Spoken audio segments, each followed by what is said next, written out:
Saya Rebecca Ivana, saya akan mempresentasikan tentang strategi pengembangan destinasi. Yang pertama yaitu pengertian strategi, pendekatan secara keseluruhan yang berkaitan dengan pelaksanaan gagasan, perencanaan, dan eksekusi sebuah aktivitas dalam kurun waktu. Di dalam strategi yang baik terdapat koordinasi tim kerja, memiliki tema mengidentifikasi faktor pendukung yang sesuai dengan prinsip-prinsip pelaksanaan gagasan secara rasional, efisien dalam pendanaan, dan memiliki taktik untuk mencapai tujuan secara efektif.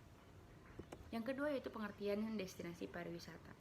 Pengertian destinasi wisata menurut Daryanto pada tahun 1997 pada halaman 167 dalam Kamus Bahasa Indonesia lengkap destinasi diartikan sebagai tempat tujuan atau daerah tujuan wisata.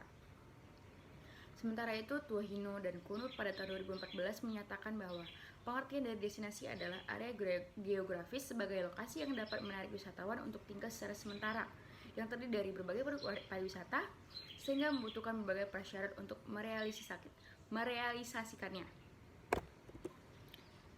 Strategi pengembangan pariwisata. Yang dimaksud dengan strategi pengembangan pariwisata adalah upaya-upaya yang dilakukan dengan tujuan memajukan, memperbaiki, dan meningkatkan kondisi kepariwisataan suatu objek dan daya tarik wisata sehingga mampu menjadi mapan dan ramai untuk dikunjungi oleh wisatawan.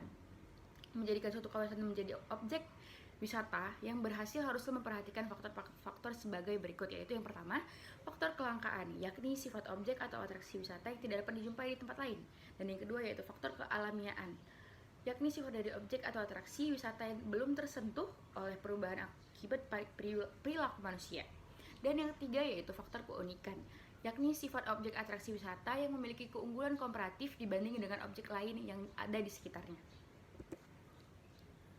Kemudian yaitu konsep pengembangan pariwisata. Pengembangan pariwisata merupakan suatu rangkaian upaya untuk mewujudkan keterpaduan dalam penggunaan berbagai sumber daya pariwisata, mengintegrasikan segala bentuk aspek di luar pariwisata yang berkaitan dengan langsung maupun tidak langsung akan kelangsungan pengembangan pariwisata.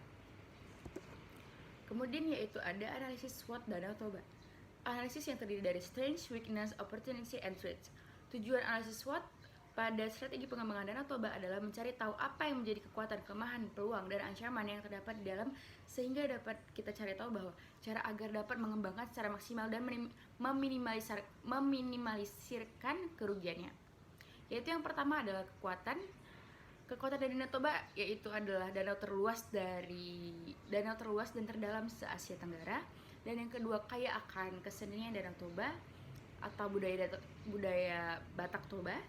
Yang ketiga yaitu memiliki panorama dari berbagai sudut pandang.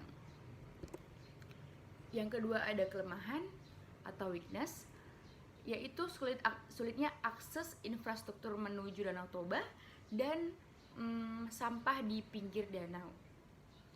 Dan yang ketiga yaitu peluang atau opportunity, yaitu mengunjungi tempat wisata budaya suku Batak. Yang kedua yaitu selain menjual alam, Danau Toba juga menjual budayanya,